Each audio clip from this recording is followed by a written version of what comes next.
Sesungguhnya kesedihan yang engkau rasakan, kekecewaan yang kau alami itu sebetulnya tidak berlangsung lama.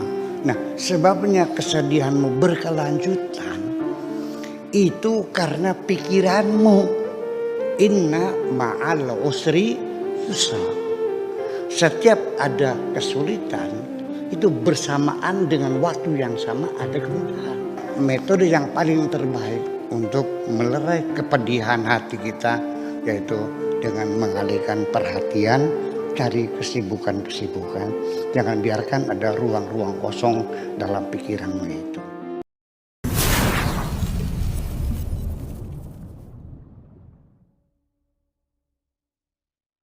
Saya ingin menjelaskan dalam closing statement di halaman ke-5 baris terakhir. Ya, depresi itu bukan disebabkan karena menghadapi kesulitan hidup, melainkan karena pikirannya sendiri yang berlebihan. Depresi itu bisa mengenai siapa saja ya. Ketika kita menghadapi kegagalan, dikecewakan. Ya, seorang istri yang mendapatkan suaminya berselingkuh itu juga bisa menjadi depresi ya. Dan ini skalanya bisa panjang, bisa setahun, bisa 2 tahun, bisa berkelanjutan sampai gila depresi ini. Ya, tapi ketika Anda merasa ada gejala-gejala seperti ini, Anda harus sadar itu Anda sedang depresi ya. Umpamanya tidak merasa nyaman.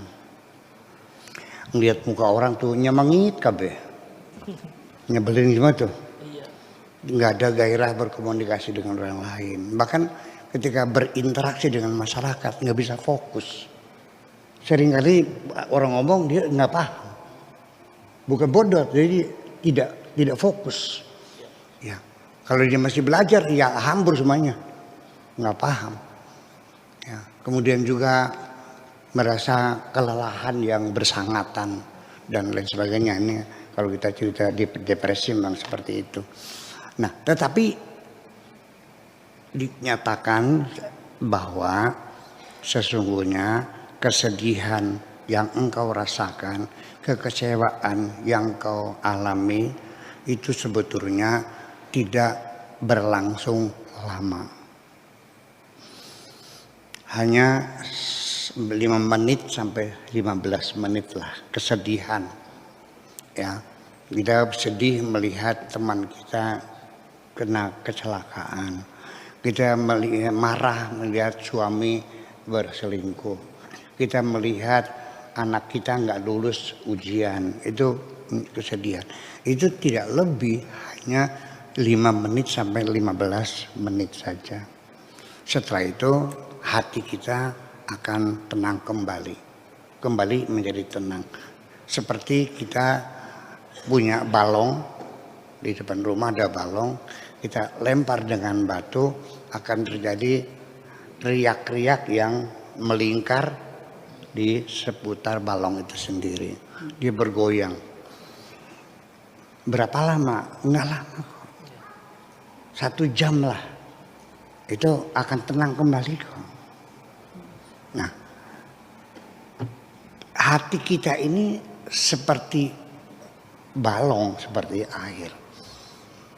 Beda orang yang otaknya seorang sufi dengan otaknya seorang filosof.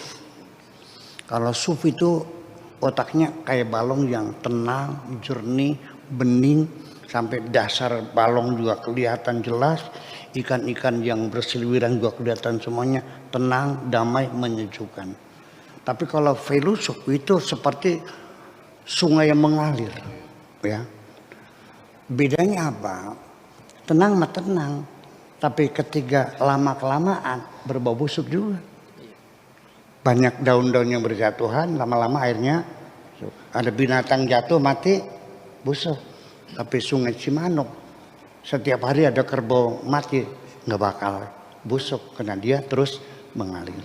Nah, posisi saya di mana ketika Profesor Dr. Komarudin Hidayat ya dalam salah satu virtualnya dia mengomentari Buya Shaker itu sebetulnya filosof. hanya saja seorang sufi. Lah, jadi saya di mana? Saya ini otaknya otak balong apa otak sungai? Ya udahlah, itu kan pendapat orang saja. Ya, tetapi yang jelas begitu, kesedihan kita itu hanya berlangsung 15 menit, setelah itu kita tenang lagi. Kita akan sibuk dengan pekerjaan yang lain, ya masak, nyuci piring, yang ngepel, yang nyetrika dan sebagainya. Kita akan terlupakan itu. Nah, sebabnya kesedihanmu berkelanjutan itu karena pikiranmu mikir lagi, waduh, kenapa gagal? Ya, sampai 3 hari masih adul aja. Kenapa gagal? Salah berapa? Anak saya sudah dikursuskan di Ganesha. Ya kan, guru privat sekali, kok bisa nggak lulus begini? Apa otak saya yang otak anak saya bodoh atau memang nasibnya? Ini akhirnya nyalakan orang lain semuanya. Ini zaman edan, pakai uang semuanya. Akhirnya nuduh yang enggak akhirnya kan gitu. Nah itu menjadi depresi akhirnya. Ya, siapa yang mengabadikan kamu sendiri? Sudah, jangan jadi dipikirin. Ya, nah makanya dalam teori Al-Quran, inna ma'al usri yusra. Setiap ada kesulitan, itu bersamaan dengan waktu yang sama ada kemudahan. Tapi banyak orang menerjemahkannya, setelah kesulitan akan datang mudah. Nyoma aja. Kalau ma'a itu bersama. Ya.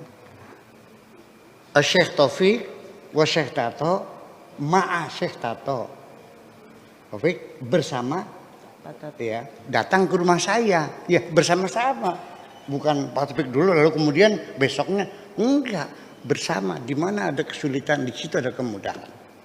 Itu menjadi persoalannya. Jadi kita punya kemampuan, namanya kemampuan beradaptasi.